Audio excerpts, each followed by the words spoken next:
Hello everyone. Social స్టడీస్‌లోని Vijayanagara సామ్రాజ్యానికి సంబంధించిన 30 ప్రశ్నలైతే ఈరోజు ఈ వీడియోలో తెలుసుకుందాం. ఎవరైనా మన ఛానల్‌ని ఇంకా సబ్స్క్రైబ్ చేయకుండా చూస్తున్నట్లయితే సబ్స్క్రైబ్ చేసుకోండి. అలాగే మీ ఫ్రెండ్స్‌కి కూడా షేర్ చేయండి. లేట్ చేయకుండా టాపిక్‌లోకి వెళ్ళిపోదాం. మొదటి ప్రశ్న. విజయనగర సామ్రాజ్యాన్ని క్రీస్తు శకం 1336లో ఎవరు స్థాపించారు? ఆన్సర్ హరహర రాయలు మరియు బుక్కరాయలు. రెండవ ప్రశ్న. విజయనగర సామ్రాజ్యం ఏ నది ఒడ్డున స్థాపించబడినది? ఆన్సర్ తుంగభద్ర నది ఒడ్డున విజయనగర సామ్రాజ్యం స్థాపించబడింది. మూడవ ప్రశ్న. శ్రీకృష్ణదేవరాయలు ఏ రాజవంశానికి చెందినవారు? ఆన్సర్ తులవ వంశానికి చెందినవారుగా చెప్పవచ్చును. నాలుగవ ప్రశ్న. శ్రీకృష్ణదేవరాయల ఆస్థానాన్ని ఏమని పిలిచేవారు? ఆన్సర్ భువన విజయం అని పిలిచేవారు. ఐదవ ప్రశ్న. శ్రీకృష్ణదేవరాయలు తెలుగులో రచించిన ప్రసిద్ధ గ్రంథం ఏది? ఆన్సర్ ఆముక్తమాల్యద. శ్రీకృష్ణదేవరాయలు తెలుగులో రచించిన గ్రంథం ఆముక్తమాల్యద. ఆరవ ప్రశ్న. విజయనగర రాజుల కాలంలో అమరనాయకులు అనగా ఎవరు? ఆన్సర్ సైనికాధికారులు లేదా ప్రాంతీయ పాలకులను విజయనగర రాజుల కాలంలో అమరనాయకులుగా పిలిచేవారు. ఏడవ ప్రశ్న. ప్రపంచంలోనే ఇటువంటి నగరాన్ని నేనెక్కడా చూడలేదు అని విజయనగరం గురించి రాసిన పర్షియా యాత్రికుడు ఎవరు? ఆన్సర్ అబ్దుల్ రజాక్. ఈయన పర్షియా యాత్రికుడు. ఈయన రెండవ దేవరాయల కాలంలో అనగా ప్రౌఢ దేవరాయల కాలంలో విజయనగరాన్ని సందర్శించారు. ఎనిమిదవ ప్రశ్న. విజయనగర సామ్రాజ్య పతనానికి కారణమైన రాక్షస తంగాడి యుద్ధం ఏ సంవత్సరంలో జరిగింది? ఆన్సర్ క్రీస్తు శకం 1565లో రాక్షస తంగాడి యుద్ధం జరిగింది. తొమ్మిదవ ప్రశ్న. ప్రస్తుతం యునెస్కో ప్రపంచ వారసత్వ సంపదగా గుర్తించిన విజయనగర రాజధాని శిథిలాలు ఎక్కడ ఉన్నాయి? ఆన్సర్ హంపి. హంపి అనేది కర్ణాటక రాష్ట్రంలో ఉంది. పదవ ప్రశ్న. శ్రీకృష్ణదేవరాయల ఆస్థానంలో ఉన్న 8 మంది గొప్ప కవులను ఏమని పిలిచేవారు? ఆన్సర్ అష్టదిగ్గజాలు అని శ్రీకృష్ణదేవరాయల ఆస్థానంలో ఉన్న 8 మంది గొప్ప కవులను పిలిచేవారు. 11వ ప్రశ్న. అష్టదిగ్గజ కవులలో ఆంధ్ర కవితా పితామహుడు అనే బిరుదు ఎవరికి ఉంది? ఆన్సర్ అల్లసాని పెద్దన్నకు ఆంధ్ర కవితా పితామహుడు అనే బిరుదు కలదు. 12వ ప్రశ్న. శ్రీకృష్ణదేవరాయలు సంస్కృతంలో రచించిన నాటక గ్రంథం ఏది? ఆన్సర్ జాంబవతి పరిణయం. జాంబవతి పరిణయంను శ్రీకృష్ణదేవరాయలు సంస్కృతంలో రచించారు. 13వ ప్రశ్న. విజయనగర రాజుల కాలంలో బంగారు నాణాలను ఏమని పిలిచేవారు? ఆన్సర్ వరహాలు. వీటినే పగడాలు అని కూడా పిలుస్తారు. 14వ ప్రశ్న. విజయనగరం అనగా అర్థం ఏమిటి?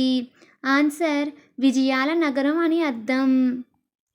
15వ ప్రశ్న. హంపిలోని ప్రసిద్ధ విఠలస్వామి ఆలయంలో ఉన్న ఈ స్తంభాల నుండి సప్తస్వరాలు వినిపిస్తాయి? సప్తస్వరాలు అనగా సంగీతం. ఆన్సర్ సంగీత స్తంభాలు. వీటిని రాతి స్తంభాలు అని కూడా పిలుస్తారు. 16వ ప్రశ్న.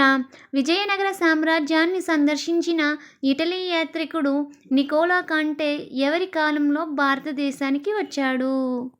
ఆన్సర్ మొదటి దేవరాయల కాలంలో నికోలా కాంటే భారతదేశానికి వచ్చాడు. 17వ ప్రశ్న. రాక్షస తంగాడి యుద్ధంలో విజయనగర సైన్యానికి నాయకత్వం వహించింది ఎవరు? రాక్షస తంగాడి యుద్ధాన్ని తల్లికోట యుద్ధం అని కూడా పిలుస్తారు. ఆన్సర్ ఆలియ రామరాయలు. 18వ ప్రశ్న. విజయనగర రాజుల కాలంలో గ్రామాధికారిని ఏమని పిలిచేవారు? ఆన్సర్ గౌడ లేదా కరణం అని పిలిచేవారు. 19వ ప్రశ్న. శ్రీకృష్ణదేవరాయలకు గల ప్రసిద్ధి బిరుదులలో ఒకటి ఏది?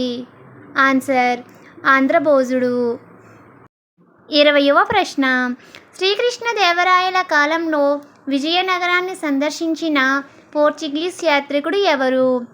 Answer Domingo phase. 21వ ప్రశ్న. అష్టదిగ్గజ కవులలో హాస్యానికి చమత్కారానికి పేరుగాంచిన కవి ఎవరు? ఆన్సర్ తెనాలి రామకృష్ణుడు. 22వ ప్రశ్న, విజయనగర రాజుల కాలంలో సైనిక అవసరాల కోసం, గుర్రాల వ్యాపారం కోసం ఎవరితో ఎక్కువ సంబంధాలు ఉండేవి? ఆన్సర్ పోర్చుగీస్ వారితో. విజయనగర రాజులు సైనిక మరియు గుర్రాల వ్యాపారం కోసం పోర్చుగీస్ వారితో ఎక్కువగా సంబంధాలు పెట్టుకునేవారు.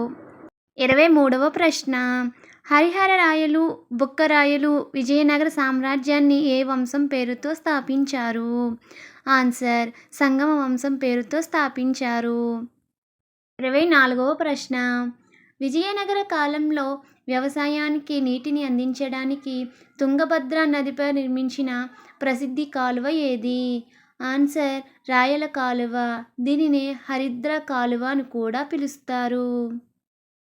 25వ ప్రశ్న, హంపీలో ఉన్న ఏ ప్రసిద్ధ ఆలయ ప్రాంగణంలో అద్భుతమైన రాతి రథం ఉంది? ఆన్సర్ విఠలస్వామి ఆలయం. 26వ ప్రశ్న, శ్రీకృష్ణదేవరాయల తల్లి పేరు మీదుగా నిర్మించిన నగరం ఏది? ఆన్సర్ నాగలాపురం.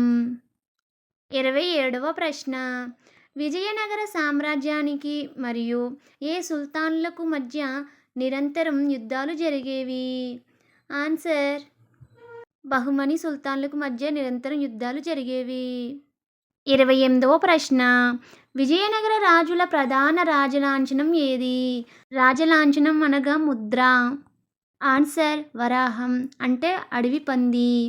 29వ ప్రశ్న, తల్లికోట యుద్ధం తర్వాత విజయనగర ఆఖరి వంశమైన అరవీటి వంశం ఏ ప్రాంతాన్ని రాజధానిగా చేసుకుని పాలించింది?